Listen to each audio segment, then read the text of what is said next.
நம்ம வாசிக்க போகிறோம். ஏசாயா எழுதின தீர்க்க தரிசன புஸ்தகம் 41ஆம் அதிகாரத்தை எடுத்துக்கொள்ளலாம். ஏசாயாவின் தீர்க்க தரிசன புஸ்தகம் 41ஆம் அதிகாரத்திலே 10வது வசனத்தை நம்ம வாசிக்க போகிறோம். 41ஆம் அதிகாரத்திலே 10வது வசனத்தை நம்ம சேர்ந்து வாசிக்கலாமா? நீ பயப்படாதே, நான் உன்னுடனே இருக்கிறேன். திகையாதே, நான் உன் தேவன். நான் உன்னை பலப்படுத்தி உனக்கு சகாயம் பண்ணுவேன். என் நீதியின் வலது கரத்தினால் உன்னை தாங்குவேன். இன்னொரு விஷயம் கூட வாசிக்கலாம். நீ பயப்படாதே, நான் உன்னுடனே இருக்கிறேன். ஆமென். ஆண்டவருடைய பிள்ளைகளே, இன்றைக்கு ஆண்டவர் கொடுத்த ஒரு நல்ல வாக்குத்தத்தம் என்ன அப்படின்னா, நீ பயப்படாதே, நான் உன்னுடனே இருக்கிறேன். ஹல்லேலூயா. நம்முடைய தேவனாகிய கர்த்தர், மிக பெரிய தேவனாகிய கர்த்தர், அவர் சொல்லுகிறார், நான் உன்னுடனே கூட இருக்கிறேன். ஆமென். இந்த வார்த்தையை கேட்கும்போது நம்ம நிறைய பேருக்கு சந்தேகங்கள் வரலாம்.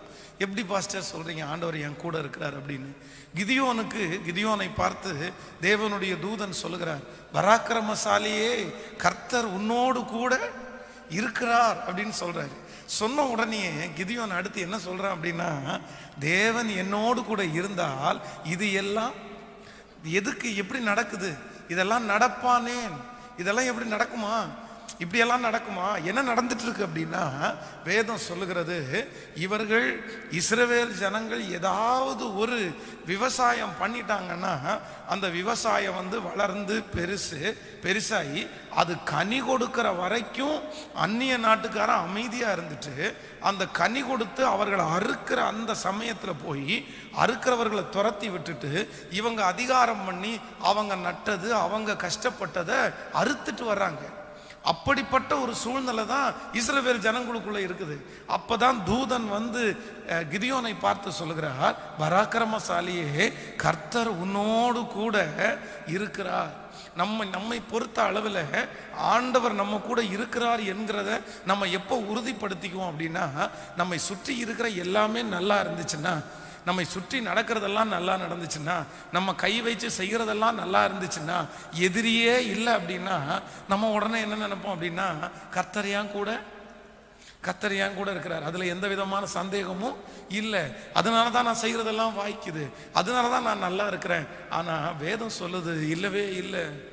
ஆண்டவர் உங்களுக்கு எல்லாம் நடக்கும்போது உங்களோட எப்படி இருக்கிறாரோ அதே போல உங்களுக்கு ஒன்றும் இல்லாத போதும் ஆண்டவர் உங்களோடு கூட இருக்கிறார். இந்த 2020வது வருஷத்துல இந்த ஜெபத்துல வந்திருக்கிற ஆண்டவருடைய பிள்ளைகளே, நீங்க ஒருவேளை நினைக்கலாம், பாஸ்டர் இந்த வருஷம் ரொம்ப கஷ்டமான வருஷமா எனக்கு இருக்குது, எனக்கு நிறைய நஷ்டத்தை நான் பார்த்துட்டேன், அதுவும் இந்த மாதம், குறிப்பிட்ட இந்த மாதம் எனக்கு ரொம்ப கஷ்டமான பாதையில நான் போயிட்டு இருக்கிறேன், எனக்கு இப்போ ஒரு சந்தேகம் வருது, இந்த வருஷம் ஆண்டவர் என் கூட இருக்கிறாரா இல்லையா? ஆண்டவர் இந்த வருஷத்தினுடைய ஆரம்பத்தில் எனக்கு வாக்கு கொடுத்தாரு, இந்த வருடம் முழுவதும் நான் உன்னோடு கூட இருப்பேன் என்று வாக்கு கொடுத்தாரு. இருப்பேன் என்று வாக்கு கொடுத்த ஆண்டவர் இருக்கிறாரான்னு எனக்கு சந்தேகமா இருக்குது. ஏன்னா எனக்கு நடக்கிறதெல்லாம் இஸ்ரவேல் ஜனங்களுக்கு அன்றைக்கு எப்படி நடந்துச்சோ அப்படிதான் நடக்குது. என்னுடைய கையின் பிரயாசம் என் கையில வரல, நான் நஷ்டப்பட்டுட்டேன், இந்த வருஷம் நிறைய கடன் பட்டுட்டேன், இந்த வருஷம் என்னுடைய ஆசீர்வாதங்கள் எல்லாம் யாராரோ வாங்கிட்டு போயிட்டாங்க.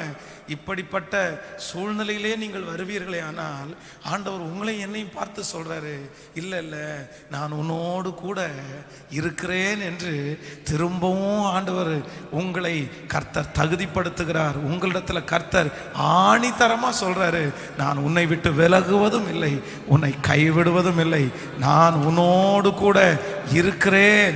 சூழ்நிலையை பார்த்து நான் உன்னை விட்டு போனேன் என்று நீ நினைக்கவே வேண்டாம், இன்று வரையிலும் உன்னோடு கூட இருக்கிறேன். ஹல்லேலூயா. நம்முடைய ஜெபங்கள் எல்லாம் கேட்கப்படும் போது நம்ம நினைப்போம் ஆண்டவர் நம்ம கூட இருக்கிறார். நம்முடைய ஜெபங்கள் நம்முடைய மடியில திரும்பி வரும்போது ஆண்டவர் என் கூட இல்லை. இல்லைன்னா ஒரு காலத்துல ஆண்டவர் என் கூட இருந்தார் பாஸ்டர், ஏன்னா நான் ஜெபம் பண்ண உட்கார்ந்த உடனே ஒரு பிரசன்னம் வந்துருச்சு. ஆனா இன்னைக்கு நான் ஜெபம் பண்ண உட்காரும் போது எனக்கு அந்த பிரசன்னத்தை உணர முடியல, அதனால ஆண்டவர் என்னை விட்டு போயிட்டாரோ அப்படின்னு நீங்க நினைக்கலாம். இல்லை இல்லை இல்லை, ஆண்டவர் இன்னைக்கு ஆணித்தரமாய் வாக்கு கொடுக்கிறார், நான் உன்னோடு கூட இருக்கிறேன். ஆமென். இன்றைக்கு காலை வேளையிலே விசேஷமாக ஒரு ஈசாக்கு என்கிற ஒரு மனிதனை உங்களுக்கு ஒரு சிலர் வந்திருப்பீங்க, ஒரு சிலர் வராமல் கூட இருக்கலாம். அதை திரும்ப நான் உங்களுக்கு சொல்லி உங்களுக்காக ஜெபிக்க போகிறேன்.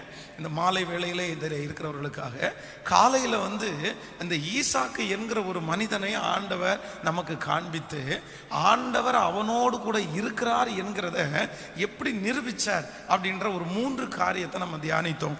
அதை திரும்பமாக நான் வாசிக்கிறதற்கு நான் விரும்புகிறேன். முதலாவதாக அந்த வசனத்தை வாசிக்கும் போது ஆதியாகமம் 26ஆம் அதிகாரத்தை எடுத்துக்கொள்ளுங்கள். ஆதியாகமம் 26ஆம் அதிகாரத்தில் நீங்கள் 27வது 28வது வசனத்தை வாசிப்பீர்களே ஆனால் எடுத்துக்கொள்ளுங்கள். ஆதியாகமம் 26ஆம் அதிகாரம் 27 28 வாசிக்கும் போது ஏன் என்னிடத்திற்கு வந்தீர்கள்? நீங்கள் என்னை பகைத்து என்னை உங்களிடத்திலிருந்து இராதபடிக்கு துரத்தி விட்டீர்களே என்றார். அதற்கு அவர்கள், நிச்சயமாய் கர்த்தர் உம்மோடு கூட இருக்கிறார் என்கிறதை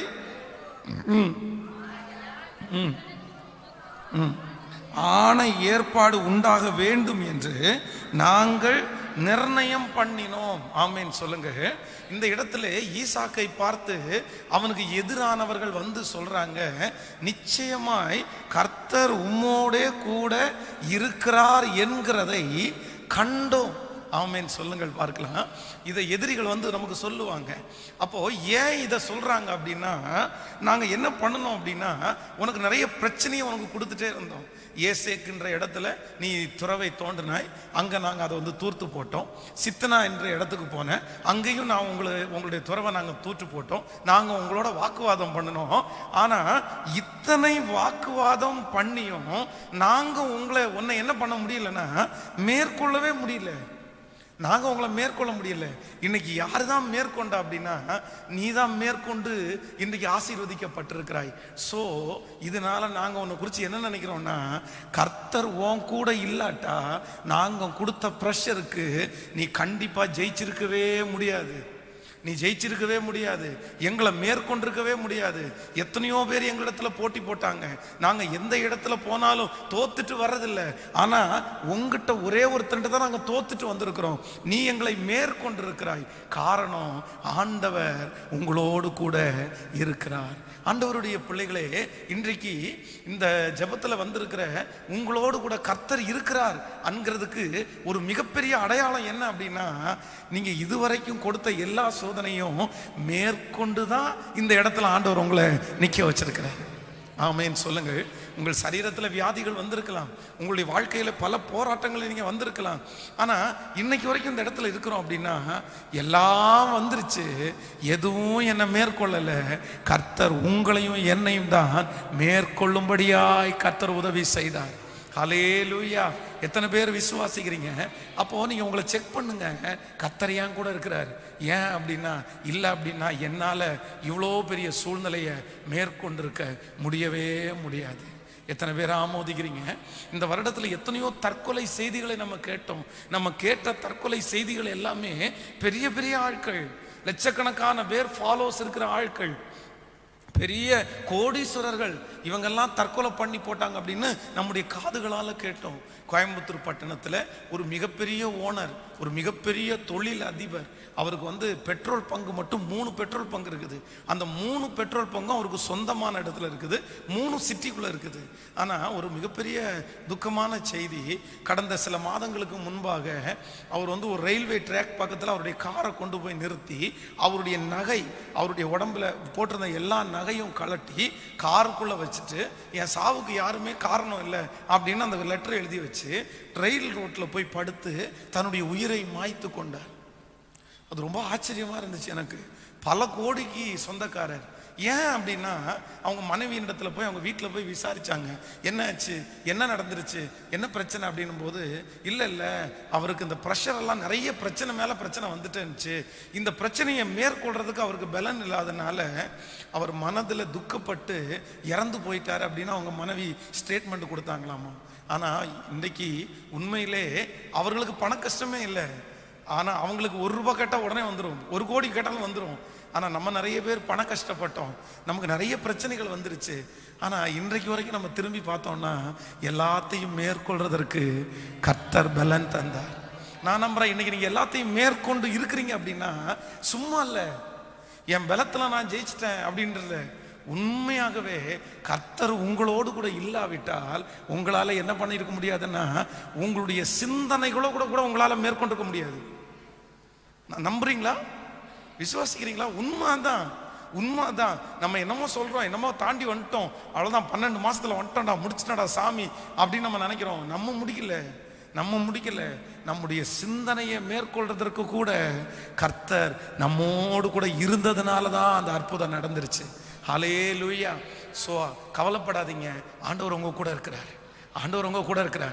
ஏன் ஆண்டவர் உங்க கூட இருக்கிறார்னா இதுவரைக்கும் உங்களை மேற்கொள்றதற்கு பலன் கர்த்தர் ஒருவரே தந்தார். ஹல்லேலூயா. உங்க மனசுக்குள்ள நெகட்டிவ் தாட் நிறைய ஓடிடுச்சு, உங்களை குறித்து தாழ்வு எண்ணங்கள் உங்களுக்கு நிறைய வந்துருச்சு. இந்த வியாதியில செத்துருவேணும்னு நினைச்சீங்க, என்னென்னமோ பயங்கள் எல்லாம் வந்துருச்சு.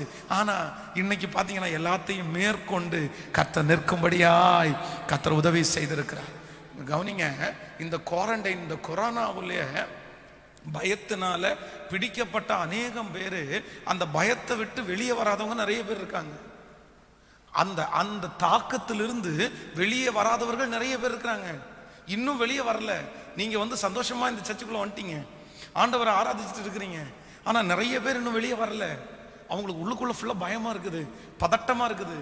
ஆனா நான் நம்புறேன் அந்த பயங்களையும் பதட்டங்களையும் மேற்கொள்ளக்கூடிய சக்தியை நமக்கு யார் தந்தாருன்னா கர்த்தர் நம்மோடு கூட இருக்கிறதுனால தான் அவருடைய வார்த்தை நம்மை தேற்றி பலப்படுத்தி மேற்கொள்ளக்கூடிய பலனை தந்துருச்சு. ஆமோதிக்கிறீங்களா? இப்ப சொல்லுங்க, ஆண்டவர் என் கூட இருக்கிறார். ஆமென் சொல்லுங்க. நான் நினைக்கிறேன், உண்மையிலே நம்புறேன், இந்த ஊழியத்திற்கு வந்ததுக்கு அப்புறம் எத்தனையோ போராட்டங்கள் வந்தாலும் எல்லாவற்றையும் மேற்கொள்றதற்கு கர்த்தர் ஒருவரே பலன் தந்தார். ஸோ கர்த்தர் என்னோடு கூட இருக்கிறார். கையை உயர்த்தி சொல்லுங்க, நீர் என்னோடு கூட இருக்கிறீர். திரும்ப திரும்ப எல்லாரும் சொல்லுவோம், ஆண்டவரே நீர் என்னோடு கூட இருக்கிறீர். நம்பர் 2, இரண்டாவதாக ஆண்டவர் உங்களோடு கூட இருக்கிறார் என்கிறதற்கு மிகப்பெரிய அடையாளம். அதாவது ஈசாக்கோடு கூட ஆண்டவர் இருக்கிறார் என்கிறதற்கு ஒரு மிகப்பெரிய அடையாளத்தை குறித்து 26ஆம் அதிகாரம் 20வது 21வது வசனத்தை வாசிக்கலாமா? 20, 21 நம்ம வாசிக்கலாம். கேராரூர் மேய்ப்பர் இந்த தண்ணீர் தங்களுடையது என்று சொல்லி ஈசாக்குனுடைய மேய்ப்பரோடே வாக்குவாதம் பண்ணினார்கள். அவர்கள் தன்னோடே வாக்குவாதம் பண்ணினபடினால் அந்த துறவுக்கு ஏசேக்கு என்று பெயரிட்டான். வேறொரு துறவை வெட்டினார்கள், அதை குறித்தும் வாக்குவாதம் பண்ணினார்கள். ஆகையால் அதற்கு சித்னா என்று பெயரிட்டான்.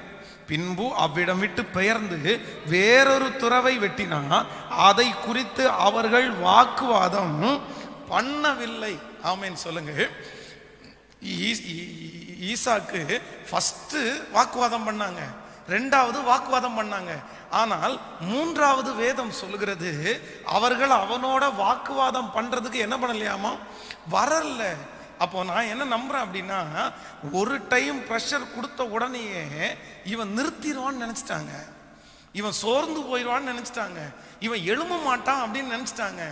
ஆனா என் ஆண்டவர் என்ன பண்ணார் அப்படின்னா, ஈசாக்கோடே இருந்ததுனால ஆண்டவர் அவனுடைய பிரயாசத்தை, அவனுடைய வேலையை நிறுத்துறதுக்கு விடல. கர்த்தர் உற்சாகப்படுத்தி நீங்க ஒன்ன மூடி போட்டா என்னப்பா, நீங்க 2 மூடி போட்டா என்னப்பா, நீங்க 1 மூடினா இன்னொன்னு ஆண்டவர் எனக்காக திறப்பாரு. நீங்க இன்னொன்னையும் மூடி போட்டா கர்த்தர் இன்னொன்னையும் எனக்காக திறப்பாரு. என்கிட்ட போராடுகிற நீங்க தான் நிற்பீங்களே தவிர நான் ஒரு காலம் என்ன செய்ய மாட்டேன், நிற்க மாட்டேன். நான் ஓடிக்கொண்டே இருப்பேன். ஆண்டவருடைய பிள்ளைகளே, இன்றைக்கு ஆண்டவர் உங்களோடு கூட இருக்கிறதற்கு அடையாளம் என்ன? ஆண்டவர் உங்க கூட இருக்கிறாரா அப்படின்னா நிச்சயமா இருக்கிறாரு. ஏன் அப்படின்னா எத்தனையோ பேர் உங்களை என்கரேஜ் பண்ணல, எத்தனையோ பேர் டிஸ்கரேஜ் பண்ணாங்க. அவ்வளோதான் அப்படின்னு சொன்னாங்க. உங்க ஓட்டம் தடைபடும்னு நினைச்சவங்க கொஞ்சம் பேர் இல்லை. மனிதர்களை விட பிசாசு உங்களுக்கு ரொம்ப குறியா இருந்தான். அவ்வளோதான்டா நீ முடிஞ்சிட்ட. ஆனா இன்னைக்கு வரைக்கும் நீங்க ஓடிட்டு தானே இருக்கிறீங்க. சொல்லுங்க, ஓடிட்டு தானே இருக்கிறீங்க. நிறைய பேர் வேலை ஸ்தலத்துக்கு போகும்போது அந்த வேலை ஸ்தலம் முடிக்கும் போது நினைப்பாங்க, இனி வேலைக்கே போயிடக்கூடாதுடா, சம்பாதிக்காம கடந்தா கூட பரவாயில்ல, அவ்வளோதான், என்ன கஷ்டப்பட்டாலும் விட்டுரும் அப்படின்னு நினைப்பாங்க. ஆனா அடுத்த நாள் காலையில திரும்பவும் அதே ஃப்ரெஷ்னஸோட எழும்பி எங்க போவோம் நம்ம? சத்தமா சொல்லுங்க. இவங்க நின்றுவாங்கன்னு நினைப்பாங்க, ஆனா நம்ம என்ன பண்ணல? நிக்கல, நம்முடைய ஓட்டம் நிக்கல. காரணம் என்ன அப்படின்னா, நமக்குள்ள அப்படிப்பட்ட ஒரு ஆவியை கர்த்தர் நம்ம கூட இருக்கிறதுனால கர்த்தரே தர்றாரு. ஆமேன்னு சொல்லுங்கள். நீங்க ஜெபிக்க மாட்டீங்க, நீங்க வேதம் வாசிக்க மாட்டீங்க, நீங்க திருச்சபைக்கு போக மாட்டீங்க, உங்களை நிறுத்தலான்னு எத்தனையோ முயற்சிகளை எடுத்த போதிலும் இன்னைக்கு வரைக்கும் உங்க ஓட்டத்தை நிறுத்த முடிஞ்சிருச்சா? உங்க ஓட்டத்தை நிறுத்த முடிஞ்சிருச்சா? இல்ல இல்ல. அந்த வாரம் தான் சோர்ந்து போய் ஞாயிற்றுக்கிழமை ஆராதனைக்கு வருவீங்க. இனி அவ்வளவுதான், இதான் லாஸ்ட் சண்டே, எனக்கு இதுக்கு மேல அவ்வளவுதான், இதுக்கு மேல ஜெபிக்க மாட்டேன், இதுக்கு மேல பைபிள் வாசிக்க மாட்டேன், இதுக்கு மேல எதையுமே நான் செய்ய மாட்டேன்னு வருவோம். ஆனா அந்த வாரத்துல பாத்தீங்க அப்படின்னா உங்களுக்காகவே கர்த்தர் பேசுவாரு. 1000 பேர் இருப்பாங்க, அந்த 1000 பேரை விட்டுட்டு உங்க ஒருத்தருக்காக ஆண்டவர் பேசிட்டு இருப்பாரு. அப்போ நீங்க கேள்வியோட வருவீங்க. உள்ள வந்தோன்னா, இல்ல ஆண்டவரே, கண்டிப்பா நாளையில இருந்து நான் திரும்பவும் என்ன பண்ண ஆரம்பிக்கிறேன்? ஜெபிக்க ஆரம்பிக்கிறேன். ஸோ நம்முடைய ஓட்டத்தை இன்று வரையிலையும் நம்ம நினைச்சா கூட நம்மளால நிறுத்தவே முடியல. கர்த்தர் நம்மளை ஓட வைத்து கொண்டே இருக்கிறார். இதற்கு காரணம் என்னன்னா, ஆண்டவர் உங்க கூட இருக்கிறதுனால தான் அப்படி நடக்குது.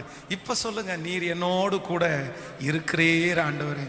சொல்லுங்க சத்தம், ஆண்டவரே ஓட்டம் முடியல சிஸ்டர், பிரதர், உங்க ஓட்டம் முடியல.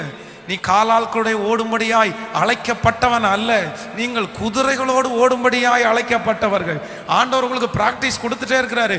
உங்க ஓட்டத்தை நிறுத்துறதற்கு எத்தனையோ பேர் முயற்சி எடுத்த போதிலும் ஆண்டவர் அதற்கு அனுமதி கொடுக்கவே இல்லை. கர்த்தர் அனுமதி கொடுக்கவே இல்லை. ஆண்டவர் இன்னும் இப்போ ஓட பண்ணிட்டு இருக்கிறாரு. இல்லை இல்லை, இனியும் நீங்க ஓடிட்டே இருப்பீங்க மரணம் வரைக்கும். ஆண்டவர் உங்களை ஓட பண்றதற்கு, கர்த்தர் உங்களுடைய ஓட்டத்தை தடை செய்வதற்கு உலகத்தில் இருக்கிற எந்த சக்திக்கும் அதிகாரம் இல்லை. மனிதனுக்கு அதிகாரம் இல்லை, மனிதனுடைய வார்த்தைக்கு அதிகாரம் இல்லை. எத்தனை பேர் பேசினாலும் கர்த்தர் உங்களை ஓட வைத்து கொண்டே இருப்பார். ஹல்லேலூயா. விசுவாசிக்கிறீங்களா? நம்பர் 3, மூன்றாவதாக ஆண்டவர் நம்மோடு கூட இருக்கிறார் என்கிறதற்கு ஒரு மிகப்பெரிய ஆதாரத்தை குறித்து நமக்கு தியானிச்சோம். 26ஆம் அதிகாரத்திலே 22வது வசனத்தை நம்ம வாசிக்கும் போது, பின்பு அவ்விடம் விட்டு பெயர்ந்து போய் வேறொரு துறவை வெட்டினார், அதை குறித்து அவர்கள் வாக்குவாதம் பண்ணவில்லை. அப்பொழுது அவன், நம் தேசத்தில் பலுகும்படி இப்பொழுது கர்த்தர் நமக்கு இடம் உண்டாக்கினார் என்று சொல்லி அதற்கு ரகபோத் என்று பெயரிட்டான். நன்றாய் கவனிங்களா ஆண்டவருடைய பிள்ளைகளே. ஏற்கனவே சித்ரா முடிஞ்சிருச்சு. இப்போ சித்ரா முடிச்சுட்டு வெளியே வராரு. இப்போ ஆண்டவர் அவருக்கு என்ன கொடுத்தாராமா? ரகபோத் அப்படின்ற ஒரு இடத்த கொடுத்தாரு. ரகபோத் இடத்துல அவங்க வாக்குவாதம் பண்ண வராததுனால இவர் என்ன சொல்றாரு அப்படின்னா, இப்பொழுது கர்த்தர் நமக்கு இடம் உண்டாக்கினார். பொதுவா இவர் எப்படி சொல்லியிருக்கணும் தெரியுமா? எப்படி சொல்லியிருக்கணும் அப்படின்னா, இந்த இடத்துலயாவது நான் ஒழுங்கா இருப்பேனா? இந்த இடத்துலயாவது நீர் எங்களை ஒழுங்கா வச்சிருப்பீங்களா? இல்லை இங்க இருந்தும் துரத்திடுவீங்களா ஆண்டவரே? இங்க இருந்தும் எடுத்துருவீங்களா ஆண்டவரே அப்படின்னு கேட்க வேண்டிய நாவு என்ன சொல்லுது? கர்த்தர் இப்பொழுது நமக்கு இடம் உண்டாக்கினார் என்று சொல்லி அந்த இடத்துல ரகபோத்துன்னு பேர் வைக்கிறாரு. அப்போ நான் என்ன நம்புறேன் அப்படின்னா, எத்தனையோ சோதனைகள் நம்முடைய வாழ்க்கையில வந்தும் அதையெல்லாம் ஏற்றுக்கொள்ளக்கூடிய ஒரு மனப்பக்குவத்தை ஆண்டவர் நமக்கு தந்திருக்கிறாரு. ஆமோதிக்கிறீங்களா?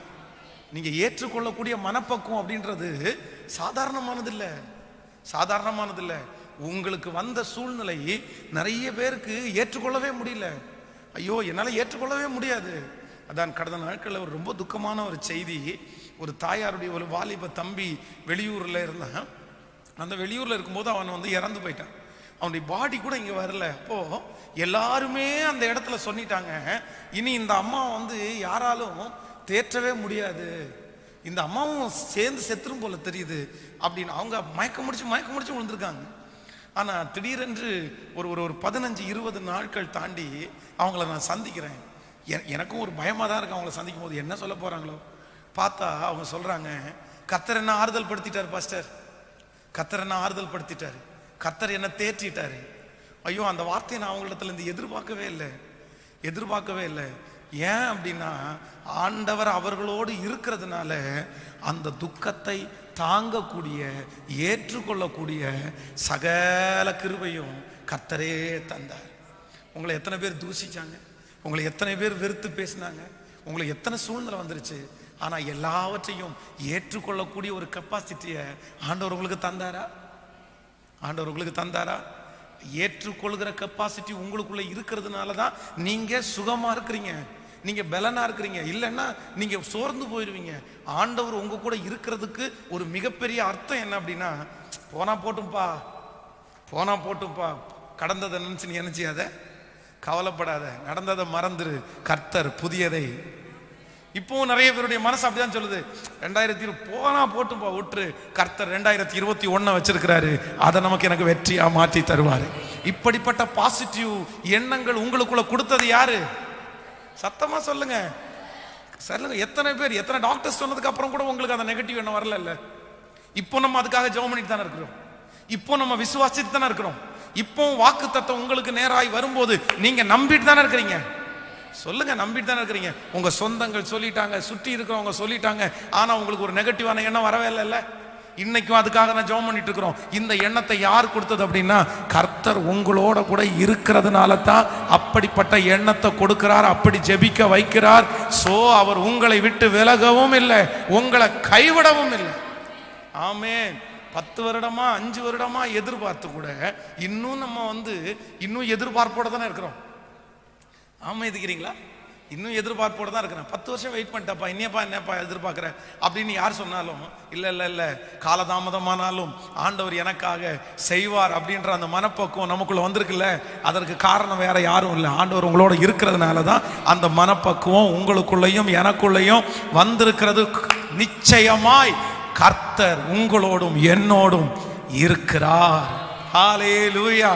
இப்ப என்ன நம்ம சொல்லிட்டு இருக்கிறோம், வெகு சீக்கிரத்துல ஈசாக்கை போல உங்களை பகைச்சவங்களும், உங்களை வெறுத்தவங்களும், உங்களை ஒதுக்குனவங்களும், உங்களை ஏளனமா பார்த்தவங்களும், உங்களை குறைவாய் மதிப்பிட்டவங்களும் வந்து சொல்லுவாங்க, நிச்சயமாய் கர்த்தர் உன்னோடு கூட இருக்கிறார். ஆமென். 2021 வருஷம் கர்த்தர் உங்களோடு கூட இருக்கிறார். நிச்சயமாய் கர்த்தர் உங்களோடு கூட இருக்கிறார். ஆமென். நம்புறவங்க எல்லாரும் ஆண்டவருடைய சமூகத்துல இந்த வார்த்தைக்காக ஸ்தோத்திரம்னு சொல்லுங்க. நீ என் கூட இருக்கிறீங்க ஆண்டவர், நீ என்னை விட்டு விலகல, ஏன்னா நீங்க கைவிடல. சத்தத்தை உயர்த்தி, பிரதர் சிஸ்டர், இன்னைக்கு கூட ஆண்டவர் உங்களோட பேசிட்டு இருக்கிறார். கர்த்தர் உங்களோட இருக்கிறாருன்றதுக்கு ஒரு மிகப்பெரிய சாட்சி இப்போ இந்த ஜெபத்துல கூட ஆண்டவர் உங்களோட பேசிட்டு இருக்கிறாரு. சொல்லுங்க, அப்பாவை பார்த்து நன்றி ஆண்டவரே, என் கூட நீங்க இருந்தா போதும்னு சொல்லுங்க. வேற யாரும் என் கூட இல்லைன்னா கூட பரவாயில்ல, நீர் என் கூட இருந்தா மதுல நான் தாண்டுவேன்னு சொல்லுங்க. ஹல்லேலூயா. முழங்கால் பண்ணிட முடியலன்னா எந்திரிச்சு கூட நின்னுக்குங்க, தப்பு இல்லை. ஹல்லேலூயா. நன்றி ஆண்டவரே. தோல்வி எனக்கில்லையே, நான் தோற்று போவதில்லையே. தோல்வி எனக்கில்லையே, நான் தோற்று போவதில்லையே. சொல்லுங்க, ஹல்லேலூயா, ஹல்லேலூயா, ஹல்லேலூயா, ஹல்லேலூயா, ஹல்லேலூயா, ஹல்லேலூயா, ஹல்லேலூயா, ஹல்லேலூயா, ஹல்லேலூயா, ஹல்லேலூயா, ஹல்லேலூயா, ஹல்லேலூயா. கரங்களை தட்டி, நீர் என்னோடு இருக்கும்போது வெற்றி வெற்றியே. நீர் என்னோடு, உங்க சத்தம் கேட்கட்டும்.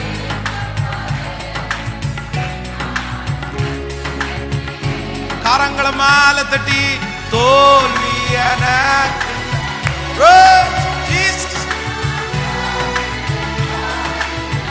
நம்புறாண்டவரே.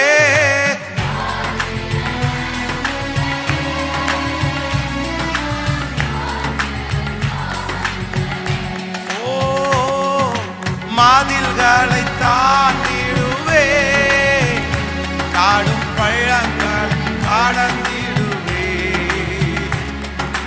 மாதில்களை தாண்டிடுவே, காடும் பழங்கள் கடந்தி சதிகளை முறியடி, சாதிகளை முறியடித்து சாத்தானை ஜெயித்திடுவே. இரக்கம் இரக்கம் இரக்கம் இரக்கம். உங்க பிள்ளைகளுக்கு இரக்கம் கிடைக்கட்டும். ஜெயித்திடுவே. ஹalleluya ஹalleluya. Praise the Lord. Hallelujah, hallelujah, hallelujah, hallelujah, hallelujah. நீர் என்னோடு இருக்கும்போது பாடிக்கொண்டே இயேசுவே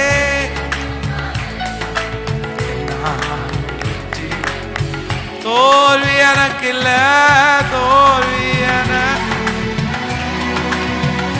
நான் தோற்று போவதில்லையே.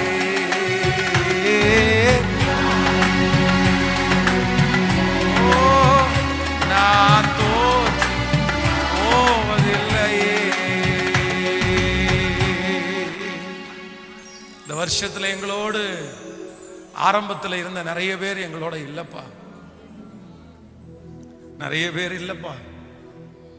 ஆனா நான் உன்னை விட்டு விலகுவதும் இல்லை, உன்னை கைவிடுவதும் இல்லை. எங்களுக்கு ஒரு நிச்சயம் ஒண்ணு இருக்குது. இஸ்ரவேலின் தேவனாகிய கர்த்தர் நீங்க மட்டும் எங்களை விட்டுட்டு போகவே இல்லையா? எங்களை விட்டுட்டு போகவே இல்லையாப்பா. எங்க குணம் சரியில்லைன்னு நிறைய பேர் எங்களை விட்டுட்டு போயிட்டாங்கல்ல. உன் பேச்சு சரியில்லைன்னு எங்களை விட்டுட்டு நிறைய பேர் போயிட்டாங்கல்ல. உங்ககிட்ட பணம் இல்லை அப்படின்னு நிறைய பேர் எங்களை விட்டுட்டு போயிட்டாங்கல்லப்பா. ஆனா நீ எவ்வளவு ஜென்டில்ப்பா. எங்கள்கிட்ட ஒண்ணுமே இல்லைன்னா கூட நீங்க எங்க கூட இருக்கிறதுலே பிரியப்படுறீங்களேப்பா. இத்தனைக்கும் உங்களை நிறைய டைம் நாங்க ரிஜெக்ட் பண்ணிட்டோம். நீங்க என் கூட இருக்காதீங்க ஆண்டவரேன்னு உங்களை உதறி தள்ளணும். ஆனா கூட பெற்ற தகப்பன் தன் பிள்ளைக்கு இறங்குறது போல எங்க கூடவே கூடவே இந்த 12 மாதங்களும் எங்கள் கூடவே இருந்ததற்காக ஸ்தோத்திரம். ஸ்தோத்திரம்பா, ஸ்தோத்திரம்பா. எங்க கூட நீங்க இருக்கிறத குறித்து நாங்க தான் பெருமைப்படணும், நாங்க ரொம்ப பெருமைப்படணும்.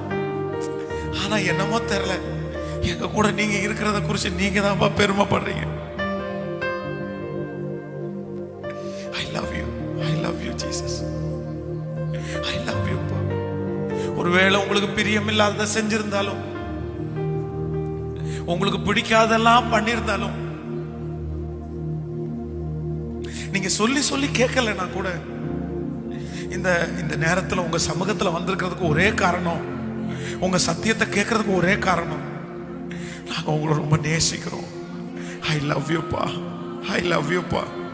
உங்களுக்கு பிடிச்சது மாதிரி எங்களுக்கு வாழ தெரியல, உங்களுக்கு பிடிச்சது மாதிரி எங்களுக்கு பேசவும் தெரியல, உங்களுக்கு பிடிச்சது மாதிரி எங்களுக்கு நடக்கவும் தெரியல. ஆனா உங்க மேல வச்ச அன்பு மட்டும் எங்களுக்கு குறையவே இல்லப்பா. Still I love you, I love you, I love you, I love you. நீங்க எங்களை கைவிட்டுறாதீங்க, நீங்க எங்களை விட்டு போயிடாதீங்க. எங்களுக்கு இருக்கிற ஒரே ஆதாரம், எங்களுக்கு இருக்கிற ஒரே ஆசீர்வாதம், எங்களுக்கு இருக்கிற ஒரே ஆறுதல் உங்களை தவிர வேற யாருமே எங்களுக்கு இல்லப்பா, இல்லப்பா, இல்லப்பா, இல்லப்பா, இல்லப்பா, இல்லப்பா. எங்க கூட இருக்கிறவங்க நிறைய பேர் எங்களை குறை சொல்லிட்டு தான் இருப்பாங்க. எங்க கூட இருக்கிறவங்க நிறைய பேர் எங்களை வருத்தப்படுத்தி தான் பாருக்காங்க. எங்க கூட இருக்கிற நிறைய பேர் எங்களை காயப்படுத்தி தான் பாருங்க.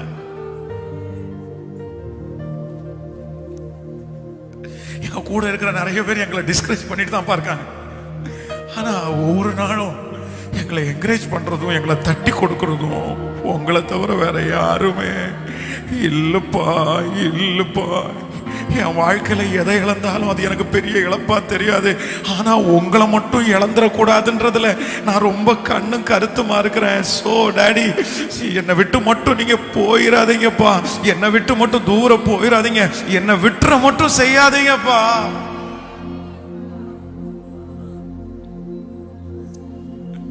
ஆயிரம் பேர் போயிட்டா பரவாயில்லப்பா. என்ன நேசிச்சவங்க போயிட்டாங்க பரவாயில்லப்பா, பரவாயில்லப்பா. இன்னைக்கும் வாழ்றதுக்கு எனக்கு தேவையான ஆதாரமான ஒரே வார்த்தை நீங்க இன்னைக்கு கொடுத்ததுதான்ப்பா. நான் உன் கூட இருக்கிறேன். இந்த ஒரு வார்த்தையை நம்பி அடுத்த வருஷத்துல காலடி எடுத்து வைக்கிறேன். அடுத்த வருஷத்துல காலடி எடுத்து வைக்கிறேன். இந்த வார்த்தையை மட்டும்தான் நம்புறேன். வேற எந்த வார்த்தையும் நம்பல. இந்த வார்த்தை மட்டும் என் கூட இருந்தா எனக்கு தெரியும், வர்ற வருஷம் நான் ஜெயிச்சிருவேன்ப்பா, நான் நின்றுவேன்ப்பா, நின்றுவாப்பா, நின்றுவாப்பா. உங்க மகிமை எங்க பிள்ளைகளை மூடிக்கொள்ளட்டும். நேரலையிலையும் இந்த சபையிலையும் ஆண்டவரை ஆராதிக்கிற உங்க பிள்ளைகளை பலப்படுத்தும். எங்க திருச்சபைக்கு ஒரு சொந்தமான இடம் தேவை. எங்க தேவை ரொம்ப பெருசு. எங்களால ஒன்றும் பண்ண முடியலப்பா. ஆனாலும் உங்க மேல வச்சுக்கிற நம்பிக்கை நாங்க விடல. எங்களுக்கு இடத்தை விட நீங்க தான் பெருசு. ஆனாலும் எங்களுக்கு நிலையான ஒரு இடம் எங்களுக்கு தேவை. கோடிகள் தேவை. எங்களுக்கு கொடுக்கக்கூடிய கெப்பாசிட்டியும் எங்களுக்கு இல்லப்பா. ஆனா நீங்க ஐஸ்வர்யம் உள்ளவர். ஒரு காகத்தை அனுப்புனா போதும், ஒரு பொக்கிஷ சாலையை திறந்தா போதும்.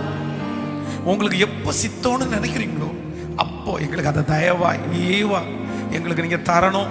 எங்க தகுதியை பார்த்து நீங்க அதை கொடுக்க முடியாது.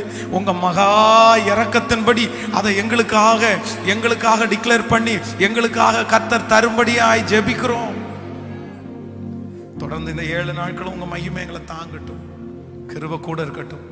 இயேசுவின் மூலம் ஜெபம் எடுக்கிறோம். ஜீவனுள்ள நல்ல பிதாவே, என் ஆத்மாவே கர்த்தரை ஸ்தோத்திரி, முழுவதுமே பரிசுத்த நாமத்தை ஸ்தோத்திரி. என் ஆத்மாவே கர்த்தரை சகல உபகாரங்களே நம்முடைய ஆண்டவராகிய இயேசு கிறிஸ்துவின் கிருபை, பிதாவாகிய தேவனுடைய அன்பு, பரிசுத்த ஆவியானுடைய அந்யோன்ய ஐக்கியம் நம் அனைவரோடும் இன்றும் என்றும் சதா காலம் கூட இருப்பதாக. ஆமென். ஹல்லேலூயா, ஹல்லேலூயா. God bless you. ஆண்டவர் உங்களோடு இருப்பார்.